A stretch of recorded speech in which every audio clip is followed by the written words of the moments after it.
وسلم نے ارشاد فرمایا حشر کے دن دو بندوں کو اللہ کی بارگاہ میں پیش کیا جائے گا اور دونوں کو جہنم کا حکم ہو جائے گا۔ اب ایک بندے کو جب جہنم والے فرشتے پکڑ کے جہنم کی طرف لے کے جانے لگیں گے تو وہ بندہ تیزی کے ساتھ بھاگے گا جہنم کی طرف۔ وہ جہنم کی آگ، وہ جہنم کا گڑھا، وہ جہنم جس سے سارے لوگ خوف زدہ ہوتے ہیں، جس کا نام سن کے ہی بندے کے اوپر خوف طاری ہو جاتا ہے، تو یہ بندہ حشر کے دن دوڑ کے جب جانے لگے گا تو اللہ فرشتوں کو حکم دے گا، ملائکہ ذرا ایک منٹ رک تو جاؤ، مجھے اپنے بندے سے ذرا ڈائریکٹ مخاطب ہو کے پوچھنے تو دو کہ سارے لوگ کانپ رہے ہیں جہنم کی آگ سے، اسے جہنم کا حکم ہوا ہے، یہ بڑی سپیڈ اور دوڑ کے جہنم کی طرف جا رہا ہے، وجہ تو پوچھنے دو۔ اب ملائکہ رک جائیں گے، اللہ اپنے بندے سے ڈائریکٹ بذات خود مخاطب ہو کے پوچھے گا، بندے پورا جہان ڈرتا ہے جہنم کی آگ سے، تجھے جہنم کا حکم ہوا ہے، بڑی خوشی کے ساتھ تو نے جہنم کی آگ کو قبول کیا، کیا وجہ ہے؟ تو وہ بندہ عرض کرے گا، میرے مالک پوری زندگی تیری نافرمانیوں میں گزاری، اگر تیری فرما برداری کی ہوتی تو آج میں جہنم کا باغن نہ بنتا، میں جنت میں جا رہا ہوتا۔ پوری زندگی تیری نافرمانیوں میں میں نے اپنا وقت گزار دیا، اس لیے آج جب تیری بارگاہ سے مجھے جہنم کا حکم ہوا، میں نے دل میں سوچا چلو رب ذوالجلال کی پوری زندگی نافرمانیوں میں گزاری ہے، آج اگر میرے رب نے مجھے ایک جہنم میں جانے کا حکم دیا ہے، چلو اسی بات کی ہی میں آج تو فرما برداری کروں، آج میں فرما برداری کر لوں۔ مالک، میں نے کہا مالک آج تیرے حکم کی فرما برداری کرتے ہوئے میں جو ہے اس لیے جہنم کی طرف بھاگتے ہوئے جاتا تھا۔ اللہ کو اس کی یہ ادا اس قدر پسند آئے گی، اللہ ارشاد فرمائے گا، ملائکہ لے آؤ اسے جنت والے فرشتوں کے حوالے کر دو، اسے جنت میں لے جاؤ۔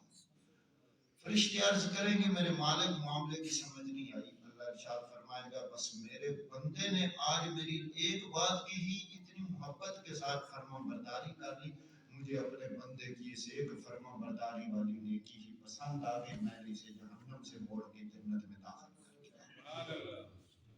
دوسرے بندے کو جہنم کا حکم ہوگا تو فرشتے اسے لے کے جائیں گے جہنم کی طرف، تو یہ جائے گا نہیں، اسے گھسیٹ کے لے کے جایا جا رہا ہوگا، یہ مڑ مڑ کے پیچھے دیکھے گا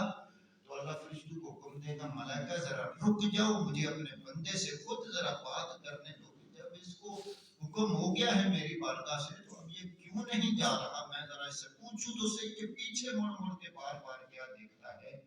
تو اللہ جب اپنے بندے سے بذات خود مخاطب ہو کے پوچھے گا تو بندہ رب کی بارگاہ میں عرض کرے گا، میرے مالک زندگی میں یہی سنتا رہا کہ تیری رحمت بڑی وسیع ہے، تیری رحمت بڑی وسیع ہے، میں پیچھے مڑ مڑ کے یہی دیکھ رہا تھا کہ رب کی رحمت مجھے کب بلائے گی، میں تو تیری رحمت کے بلاوے کے انتظار میں پیچھے مڑ مڑ کے دیکھ رہا تھا کہ تیری رحمت میرا مقدر کب بنے گی۔ اللہ ارشاد فرمائے گا، فرشتوں چھوڑ دو، اس کو جنت والے فرشتوں کے حوالے کر دو، میرے بندے کو آج حشر کے دن بھی میری رحمت کے اوپر اتنا بھروسہ اور اتنی امید ہے، اپنے بندے کو میرا رب کہے گا، اے میرے بندے جا، پھر میں نے تجھے اپنی رحمت کے صدقے تمہیں جنت میں داخل کر دیا۔ حضرات ذی وقار، انسان کی یہ چھوٹی چھوٹی نیکیاں بظاہر جو انسان کو محسوس ہوتی ہیں، ہم کسی کو سلام کرتے ہیں تو ہم اس کو معمولی سمجھتے ہیں، ہم کسی سے مسکرا کے ملتے ہیں تو ہم اس کو معمولی سمجھتے ہیں، ہم کسی کی تیمارداری کرتے ہیں تو ہم اس کو معمولی سمجھتے ہیں، ہم کسی کی ہمدردی کرتے ہیں تو اس کو معمولی سمجھتے ہیں، ہم اپنے دل میں کسی کا احساس کرتے ہیں تو ہم اس کو معمولی سمجھتے ہیں، ہم کسی کو اچھا مشورہ دے دیتے ہیں تو اس کو بھی معمولی سمجھتے ہیں، ہم کسی کے ساتھ حسن سلوک سے پیش آ جاتے ہیں تو اس کو بھی معمولی سمجھتے ہیں، ہم کسی کمزور بندے کی مدد کرتے ہیں تو ہم اس کو بھی معمولی سمجھتے ہیں، ہم راستے سے تکلیف دہ چیز کو ہٹا دیتے ہیں تو ہم اس کو بھی ایک عام معمولی سی نیکی ہی سمجھتے ہیں۔ حضرات ذی وقار، یہ بظاہر ہماری نظر میں بڑی معمولی نیکیاں ہمیں محسوس ہوتی ہیں، لیکن وہ رب اتنا کریم ہے، تو کسی بندے کو مسکرا کے ذرا سلام تو کر، اللہ کریم پھر تیرے اوپر اپنی سلامتی کا نزول کس قدر کرتا ہے۔ میرے حبیب مکرم صلی اللہ علیہ وسلم ارشاد فرماتے ہیں، حضرت ابو ذر رضی اللہ تعالیٰ عنہ سے حدیث طیبہ کے راوی ہیں، وہ فرماتے کہ قال یشبہ علی کل سلامہ من احدکم صدقۃ فکل تسبیحۃ صدقۃ وکل تحمیدۃ صدقۃ وکل تہلیلۃ صدقۃ وکل تکبیرۃ صدقۃ وامر بالمعروف صدقۃ ونہی عن المنکر صدقۃ ویجزئ من ذلک رکعتان یرکعها من الضحیٰ۔ میرے آقا کریم صلی اللہ علیہ وسلم ارشاد فرماتے ہیں بندہ تو ہر بات کو معمولی سمجھ لیتا ہے۔ میرے نبی نے ارشاد فرمایا آدمی کے ہر عضو کے اوپر سر سے لے کر پاؤں تک 360,000 ہے اور ہر عضو کے اوپر صدقہ ہے۔ فرمایا کہ بندہ تو کسی بات کے اوپر اگر صرف کہہ دیتا ہے نا کہ الحمدللہ، کہ الحمدللہ کہنے کو بندہ تو معمولی سمجھتا ہے، لیکن رب اسی الحمدللہ کہنے والے بندے کے اوپر راضی ہوتا ہے کہ اسے صدقے کا ثواب عطا کر دیتا ہے۔ فرمایا انسان تو یہ سمجھتا ہے کہ میں نے یہ جو زبان سے صرف لا الہ الا اللہ، عام طور پہ گھروں کے اندر ہم بچوں کو بچپن کے اندر یہ کیسی ہماری عجیب سی کیفیت ہے کہ ہم بچہ جب روتا ہے تو ہم اس وقت بچوں کو لا الہ الا اللہ کی لوری دیتے ہیں، مائیں کہتی ہیں، والدین کہتے ہیں لا الہ الا اللہ، لا الہ الا اللہ، لا الہ الا اللہ۔ پڑھ لیں آپ کے ساتھ لا الہ الا اللہ، لا الہ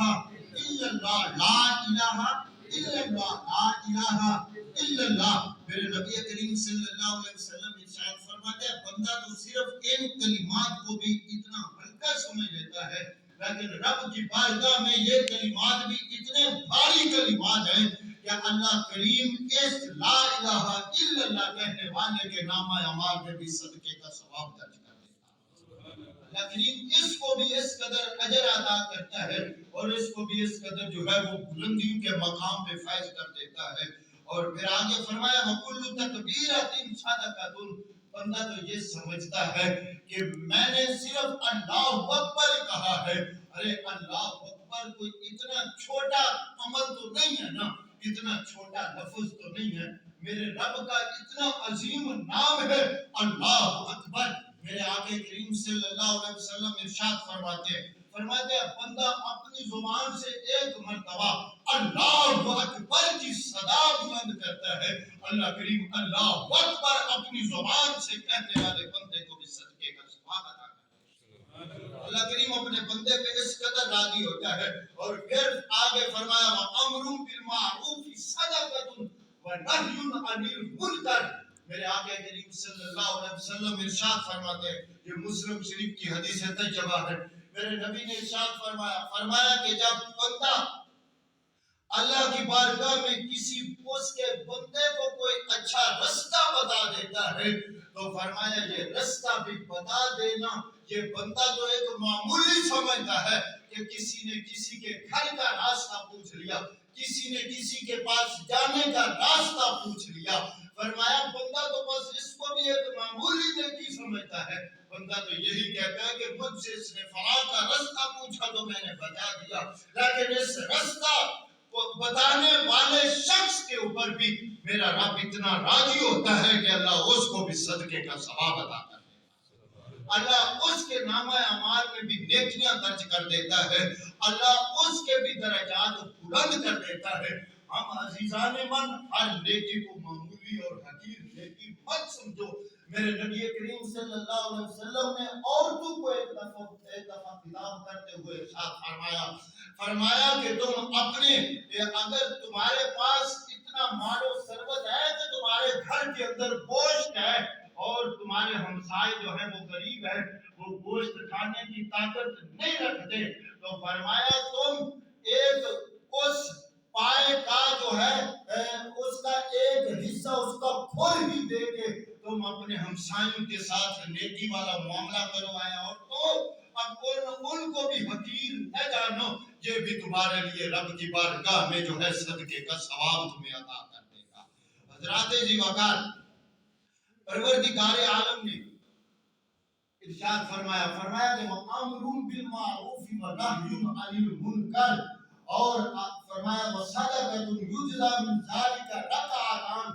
بندہ تو 2 رکعتیں پڑھتا ہے. اللہ ارشاد فرماتا ہے کہ جب یہ 2 رکعت پڑھ کے فارغ ہوتا ہے میں اس وقت اپنے بندے کے سلام پھیرنے کے ساتھ ہی میں اس کی ساری خطائیں بھی معاف کر دیتا ہوں اور اسے صدقے کا ثواب بھی عطا کر دیتا ہوں. حضرات عزیز وقار ہم نے تو ان تمام نیکیوں کے وہ ایک شخص میرے آقا کریم صلی اللہ علیہ وسلم نے ارشاد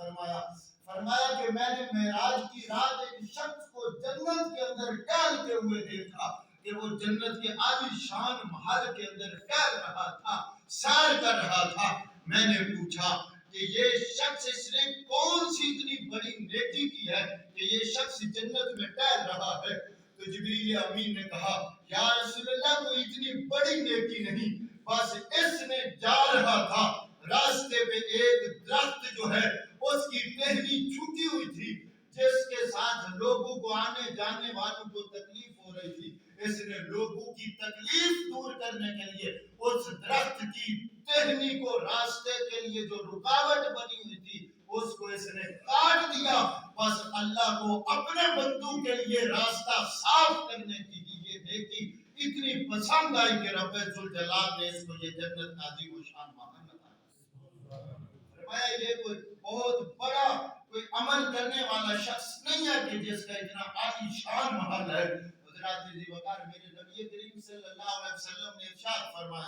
فرمایا کہ قیامت کا دن ہوگا ایک مظلوم شخص ظالم کو لے کے رب کی بارگاہ میں گھٹنوں کے بل بیٹھ کے اللہ کی بارگاہ میں ہاتھ باندھ کے عرض کرے گا میرے مالک دنیا میں رہتے ہوئے اس بندے نے میرے اوپر یہ ظلم بھی کیا. اسی اسلام میں اللہ اسے فرمائے گا اب اس کے نامہ اعمال میں نیکیاں نہیں رہی. اس کے قرض دار جن کے ساتھ جس نے اور لوگوں کے ساتھ بھی ظلم و ستم کیے ہوئے تھے زیادتیاں کی ہوئی تھی وہ سارے اس کی نیکیاں لے گئے. اب یہ بندہ کہے گا میرے مالک اگر اس کے نامہ اعمال میں نیکیاں نہیں بچی تو میرے گناہ اٹھا کے اس کے اوپر جو ہے بوجھ لاد دیا جائے. اسی سنا میں یہ بات کر رہا ہوگا سامنے اس کی نظر ایک جنت کے عالی شان محل کے اوپر پڑے گی. اللہ کی بارگاہ میں عرض کرے گا مالک یہ عظیم و شان اتنا خوبصورت محل کیا یہ انبیاء کے لیے ہے شہداء کے لیے ہے صدیقین کے لیے ہے. میرا رب ارشاد فرمائے گا نہیں نہ یہ انبیاء کے محلات ہیں نہ یہ شہداء کے محلات ہیں نہ یہ صدیقین کے محلات ہیں. یہ جو بندہ بھی اس محل کی آج قیمت ادا کر دے میں یہ محل اسی کو ہی فروخت کر دوں گا یہ محل اسی کے نام لگا دوں گا. بس اس کی قیمت ادا کرنی ہے. قیمت ادا کرنے والا آج بھی اگر قیمت ادا کرے تو میں مالک آج بھی اس بندے کو یہ اتنا خوبصورت محل دے دوں گا.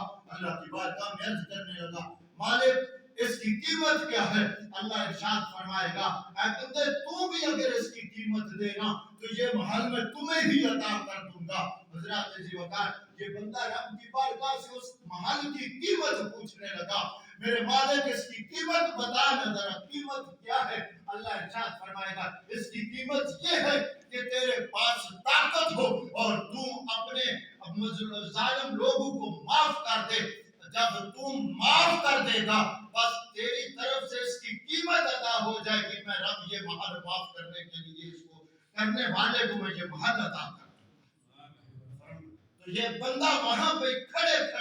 رب کی بارگاہ میں عرض کرے گا میرے مالک میرے پاس اور تو کچھ نہیں ہے اور کوئی ایسا عمل نہیں ہے کہ میں کس کو معاف کروں. کیا آج حشر کے دن بھی میں اس کی قیمت ادا کر سکتا ہوں؟ اللہ ارشاد فرمائے گا ہاں تو آج حشر کے دن بھی ابھی بھی اس کی قیمت ادا کر کے یہ محل لے سکتا ہے. تو یہ بندہ رب کی بارگاہ میں عرض کرے گا میرے کریم اللہ اگر یہ قیمت کسی کو معاف کرنا ہے تو پھر یہ جو ظالم انسان جس نے دنیا میں رہتے ہوئے میرے ساتھ زیادتیاں اور ظلم کیے میں اسی کو اگر معاف کر دوں تو کیا اسی معافی کے اوپر مجھے یہ جنت کا محل عطا کر دے گا؟ اللہ ارشاد فرمائے گا ہاں میں تمہیں عطا کر دوں گا. یہ بندہ وہاں پہ کھڑے رب کی بارگاہ میں عرض کرے گا میرے کریم مالک میں نے اس بندے کو معاف کر دیا اور اس کی قیمت ادا کر دیا مجھے یہ محل عطا کر دے. تو اللہ ارشاد فرمائے گا اے میرے بندے پھر تو اکیلے تو نہ جانا اس جنت کے عظیم و شان محل کے اندر جا تو نے معاف کر کے اس کی قیمت ادا کی، میں تمہیں اس کے بدلے میں یہ محل عطا کرتا ہوں، اور یہ جو اب تیرے پاس مظلوم بن کے بیٹھا ہے میں اس کو بھی معاف کرتا ہوں، اس کو تو نے معاف کر دیا، اس کو میں معاف کر کے جنت عطا کرتا ہوں۔ اللہ ارشاد فرماتا جاؤ تم دونوں جنت کے اندر۔ تو حضرات جی وقار ہم معمول